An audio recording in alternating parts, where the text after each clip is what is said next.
এই যে বন্ধুরা, গত বুধবারে আমাদের পাজল গ্রামে যে চুরি হয়েছিল, ইটাহার থানার পুলিশ তাদেরকে আদালতে তুলে দিয়েছে গত শুক্রবারে। খুব ভালো কাজ করেছে। বুধবার পাজল গ্রামে চুরির ঘটনায় গ্রেপ্তার রায়গঞ্জ থানার দুই যুবক। শুক্রবার দুপুর আনুমানিক 12:30 নাগাদ ধৃতদের আদালতে পেশ করে ইটাহারের পুলিশ। ধৃতদের মধ্যে আব্দুল আলীর বাড়ি রায়গঞ্জের অভর এলাকায় এবং জমরুল হোসেনের বাড়ি রায়গঞ্জের শ্যামপুর এলাকায়।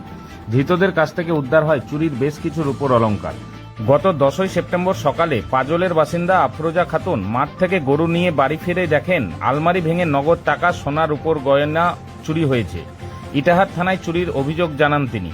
পরে জানা যায়, ঘটনার দিন দুপুরে আফরোজার ভাইপো সানারুল হকের টোটোতে এক অপরিচিত যুবক পাজল থেকে বালিজল যায়, কিন্তু নামার সময় টাকা না থাকায় সে সানারুলকে একটি রূপোর চেন দেয়। অবাক হলেও সানারুল সেটি রেখে দেন। সন্ধ্যায় বাড়ি ফিরে তিনি জানতে পারেন কাকিমার বাড়িতে চুরি হয়েছে। তখন তিনি চেনটি আফরোজাকে দেখালে তা তিনি নিজের বলে চিনে ফেলেন। এরপর সকলে মিলে বালিজলে যুবকের খোঁজ করেও তার খোঁজ পাননি। পরের দিন ওই যুবককে ফের বালিজল বাজারে ঘুরতে দেখে স্থানীয়রা তাকে আটক করে পুলিশের হাতে তুলে দেন। তাকে জেরা করে রায়গঞ্জের জমরুল হোসেন নামে অন্য এক যুবককে গ্রেপ্তার করে পুলিশ। শুক্রবার বিকেল আনুমানিক 5টা নাগাদ পুলিশ জানায়, ধৃতদের রায়গঞ্জ জেলা আদালতে পেশ করা হলে বিচারক তাদের 3 দিনের পুলিশি হেফাজতের নির্দেশ দিয়েছেন।